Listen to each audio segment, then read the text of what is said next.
Recording going. Let's see. This one first. Give me a moment to set the screen up.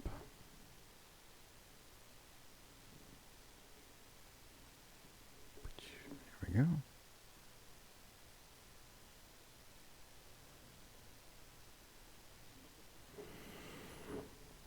All right then, for the first of the two stories tonight, I have one called The Bog Witch, as written by Brian Stanton.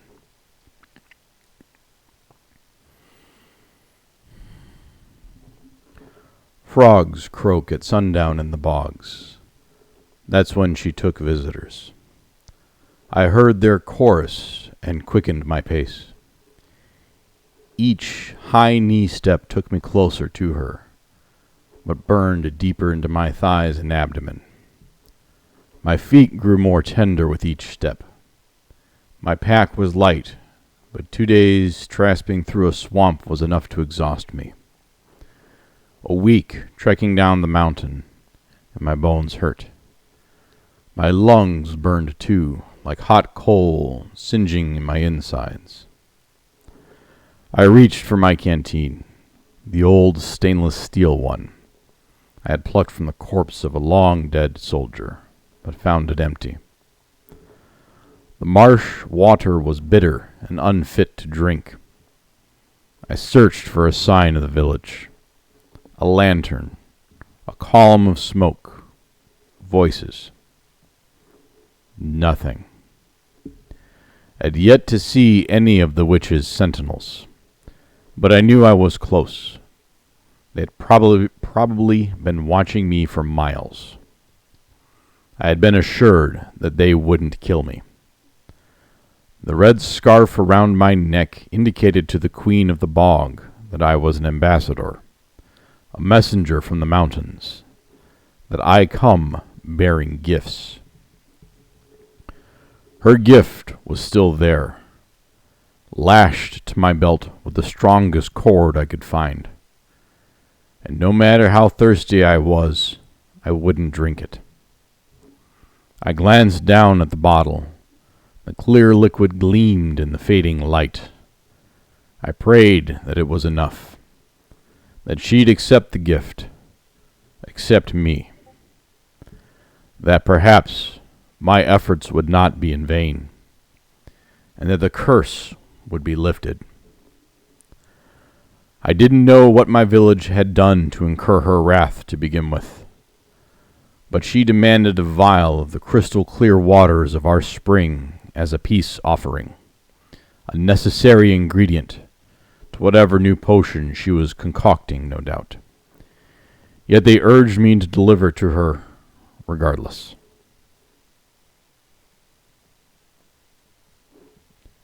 A small price to pay for peace, my people had said.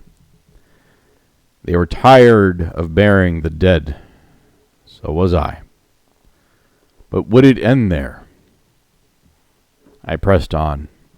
Despite my exhaustion, swamp scum swirled around me in murky vortexes of green. The waters shallowed, and the mosquitoes and yellow flies ambushed me as the swamp dripped away from me onto the mucky forest floor. When the moon rose, and the night had become so dark I could not see, I took a rag soaked in pine resin from the mountains of my village and tied it around a bundle of wetland radivines. One spark from my flint, and a ring of orange light burst into the trees around me, scattering shadows in every direction. I was not alone. The Bog Witch's sentinels aimed their spears at me, but they did not attack. I flailed the red scarf above my head like a banner, just to be sure they knew I was the messenger. No one spoke, no orders were shouted, but 2 men stepped forward simultaneously, took me by the arm, and ushered me through the brush. Thick palmettos parted, and there it was, The village. The men guided me along a boardwalk. It creaked beneath us as we weaved past dozens of stilted huts. A woman hurried her child back inside. A man fletting catfish followed me with a watchful eye. The denizens were more cautious and downcast than I had expected from a people led by such a powerful queen. A silhouette loomed at the end of the boardwalk. It was a yurt of simple construction, but broad and tall. Thatched double doors, gilded with bone talismans, and guarded by unusually large men, opened as we approached. None of the mosquitoes followed me inside.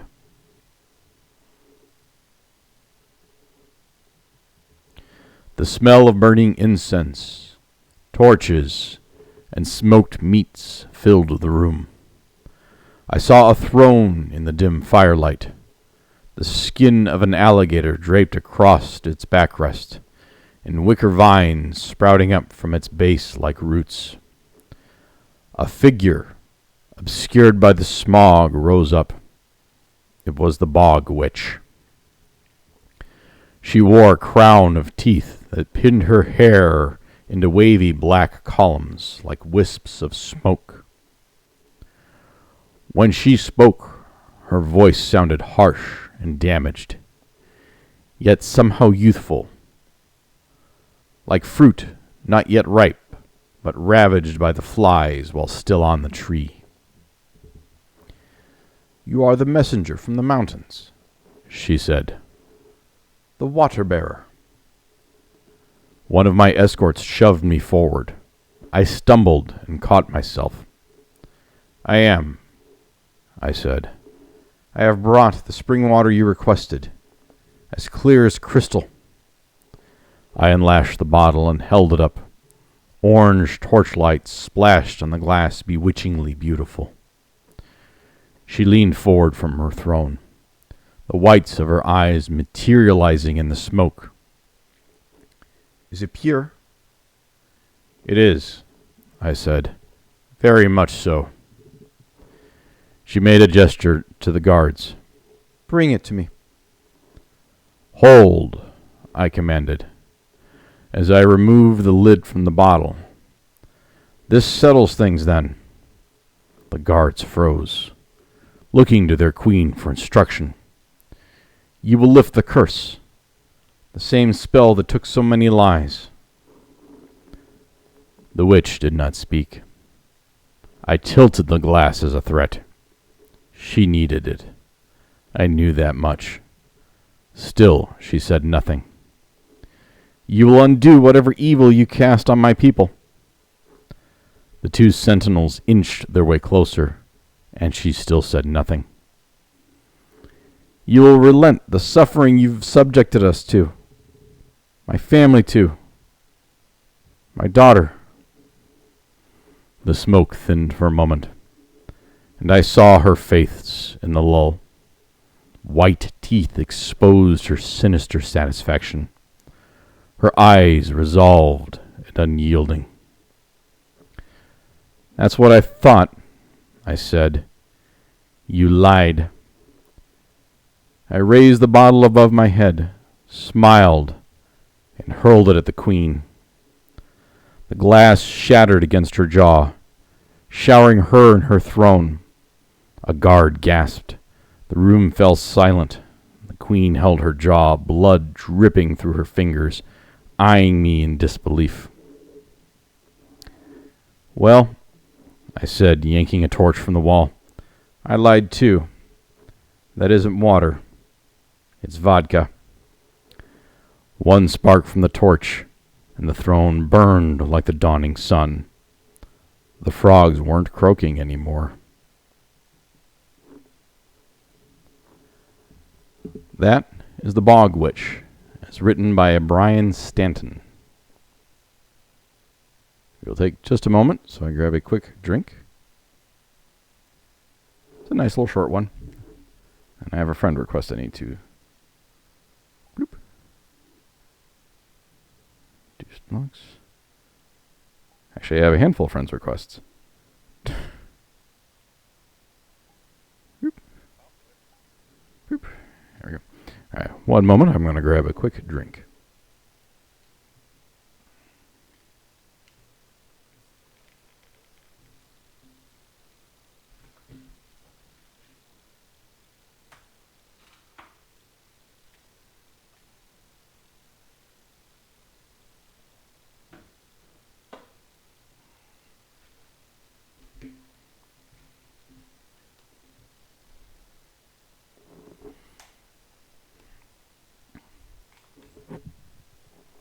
All right.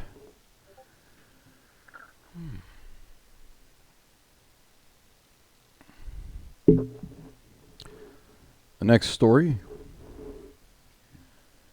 You can walk in the sun, I'll dance in the rain. As written by Gary Wells.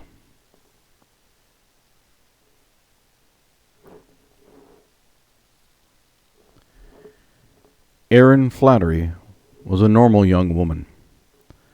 Normal in the sense that she was like 65% of the women out there.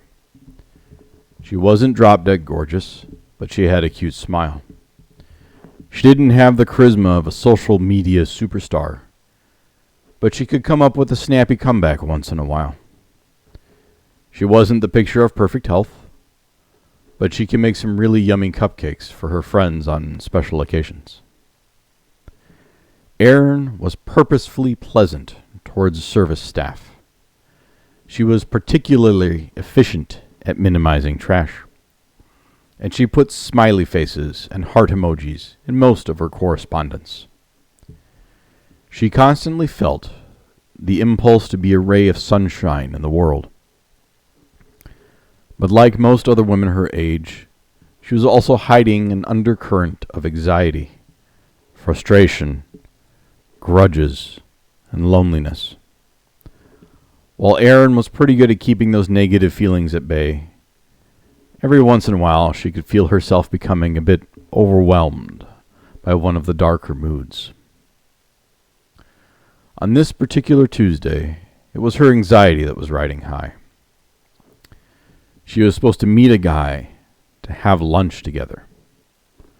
Not exactly an invitation to a date, but it was still sitting down with the guy over a meal. Such encounters made her palms sweat.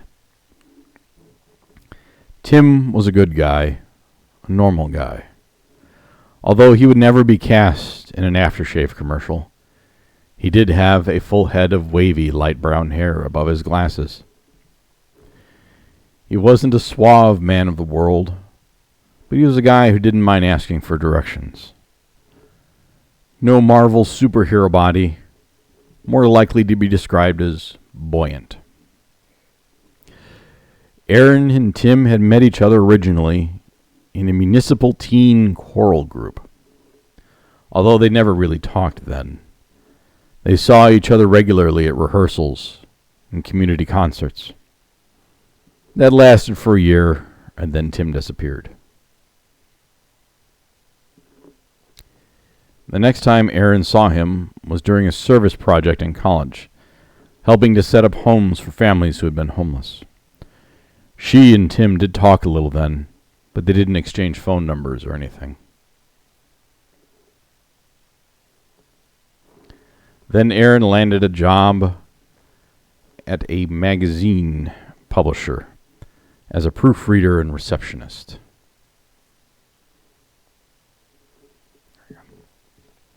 Erin had always loved reading and thought it was a dream come true to work at a publishing house, reviewing text for magazines and journal articles.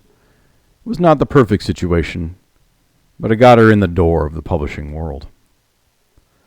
The new job was located in a 3-story office building that held nearly a dozen other businesses. Located in the charmless suburbs, where parking lots, franchise food joints, and traffic signals dominated the landscapes. It was a far cry from her vision of working in a cozy little publishing house, stacked to the floor to the ceiling with old books, tucked away in a quiet corner of a bustling city. As it turned out, Tim also held a job with a company somewhere in this building. She didn't know which one, but she had bumped into him in the central corridor one day, waiting for the elevator. They chatted briefly and agreed that lunch options were limited in the neighborhood. When from out of the blue, Tim suggested that they should try a nearby cafe sometime. Erin agreed to that out of her practiced habit of being agreeable to conversations, before remembering that she usually felt exceptionally awkward in such situations. What harm could there be in having lunch in the middle of a workday one time with this guy, she thought. The cafe had the usual: salads, sandwiches, and some trendy tidbits. All overpriced, of course. Erin had chose a ham and cheese croissant, while Tim picked a small salad and a cup of soup. They agreed upon a table near a window. "Oh, man, it's good to be out of the office," Tim exclaimed. "You've got that right," Erin agreed. It was a pleasant day, and she was enjoying the sunshine before the conversation went too far. She decided that she needed to get clarification on this situation. "What office do you work in?" "I'm with the Tierney Insurance Agency," he answered, nodding his head. "We mostly handle insurances for business. I work in the department that investigates possible fraudulent claims. Have you ever heard of Johnny Dollar?" Erin confessed that she had no idea who that was. Was this a mascot that she was supposed to have remembered from a commercial, she had wondered? "He's a character from an old radio show from the 50s. Kind of cool, actually. He was the agent with the action-packed expense account." Erin couldn't help but look at Tim blankly. "What? You don't listen to old radio programs?" he replied with an expression of mock surprise. "Well, that's it," he said, throwing down his napkin and raising his hands. "I can't be seen with someone who doesn't like the oldies." She snickered at his joke. At least she hoped he was joking. As if reading her mind, he tucked his chin and looked over his glasses. "I'm just kidding. Even my friends think I'm kind of out there with some of the stuff I like." The conversation went smoothly after that. They talked mostly about their current jobs and touched on what they had been up to since they last saw each other. When it was time for them to get back to their respective offices, they agreed that they still had more to catch up on. The usual, "let's do this again sometime" statements were made. Erin returned to work, happy that she stepped out of her comfort zone. Her anxiety had lifted a little. It only took one more encounter in the corporate corridor the following week for Tim to suggest that they have another lunch. As that turned into another pleasant encounter, it became a regular thing on their schedules. Since they were both naturally shy people, they talked only little, but chatted a lot during these meals. One of their favorite things to do was comment on people they could see around them in the shopping plaza where the cafe was located. Tim particularly enjoyed making up stories for the people, giving them ridiculous errands to be running. Erin delighted in providing dialogue between the people and the inanimate objects they were carrying. When a very athletic, tan young woman walked by Erin and began to create a conversation with the woman in her headphones. But then Erin came up short. She suddenly felt very aware of her own less than ideal body. Tim seemed to pick up on the subtle shift. "You know what?" he asked rhetorically. "I never quite understood. What's the big deal with about getting tan? I mean, everybody knows the decades of sun exposure is not a good thing. And as fair-skinned as both of us are, we shouldn't be out in the sun for very long anyway. I say let them get all tan and leathery. We'll be pale and smooth-skinned well into our old age." "That's right," Erin giggled. "Let them have their perfect little selfie lives for now." We'll catch up to them and pass them by later on. Yes, Tim agreed. He sat straight and waved an arm towards the cafe window. You can walk in the sun. We'd rather dance in the rain. Erin really liked that statement. Something about it conjured up a visual that made her smile. Weeks went by. Holidays passed. Seasons changed. And the bond between Erin and Tim knitted itself into a pleasant relationship. The kind of relationship where they could talk about more freely about things deeper than silly observations and lists of favorite things. On an early spring day, Erin decided to give more of herself than she was usually comfortable with giving. Sometimes I feel like I'm walking under a cloud, Erin revealed as she pulled a soggy piece of lettuce from her sandwich. Tim was a little surprised by the abrupt turn in conversation. They'd been brushing over some of the latest news of the day, nothing about their personal lives. What makes you say that? He asked, trying not to sound overly concerned. Well, Erin continued, it's like this stuff we've been talking about. Stuff in the daily news. So much of it's upsetting, even when you're just scrolling past headlines. And I know that it's a marketing tool to get clicks or whatever, but the underlying stories tell the truth. There's just so much hardship, and people who are dealing with things that I just can't imagine being faced with. She raised her sandwich to take a bite and hesitated. So, I try to help, I still volunteer once in a while, like we did with the housing project. I try to donate to charities, and the checkbook says I can.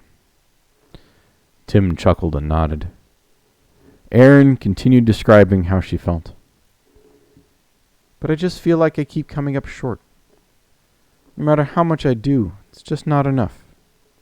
There's still so much pain and anger and bitterness out there. All I want to do is be happy, make other people happy. But I keep finding things that upset me, so then I feel like I'm under a cloud.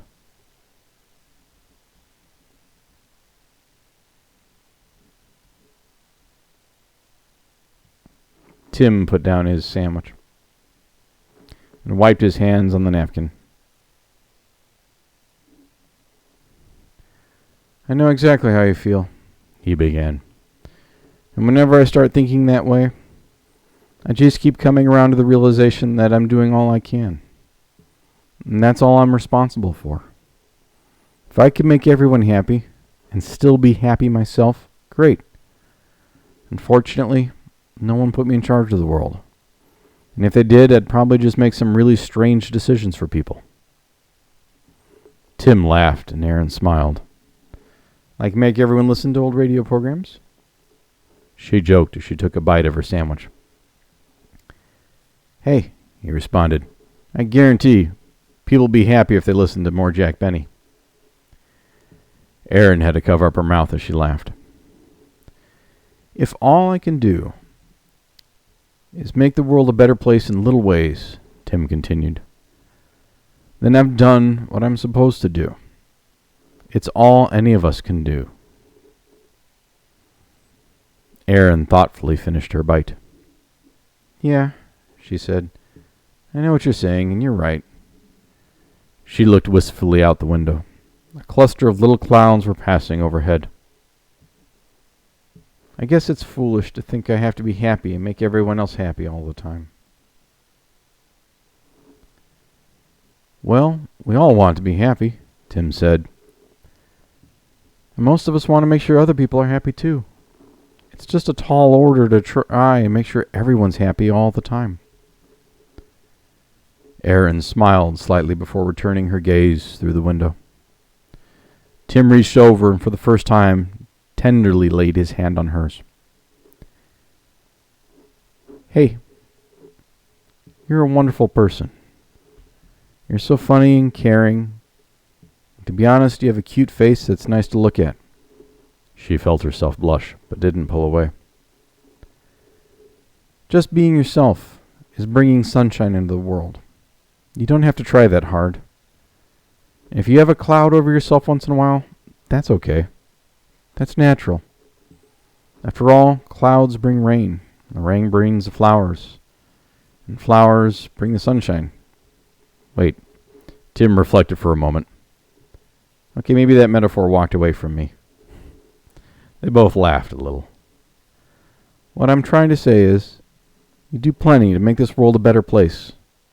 A sunnier place. If you have to walk under a cloud once in a while, don't forget that's okay. Just dance in the rain. Their lunch break was over again, and they returned to work. All that afternoon, Erin reflected over what Tim had said. She thought about him to the point of distraction, refreshed with the notion that this was the guy for her. She left work that afternoon determined to call him and ask him on an official date. A sprinkle had begun to fall as she crossed the parking lot to her car. Even though the sun was still out, a genuine sun shower. Erin laughed at the ridiculous affairs of the weather. She giggled as people hurried by. Tim would have given these people really odd reasons why they couldn't get wet. She began skipping over puddles and swirling in the sun, in concert with the feelings bubbling up from inside. Erin let herself dance in the sun and the rain that day.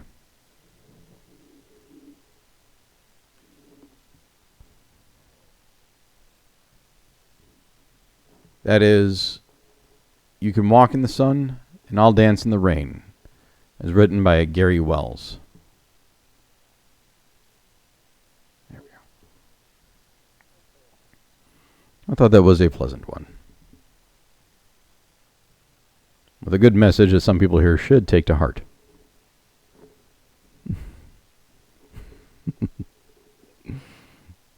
Depending if they're not asleep. If they are asleep, then good. Then they needed the sleep.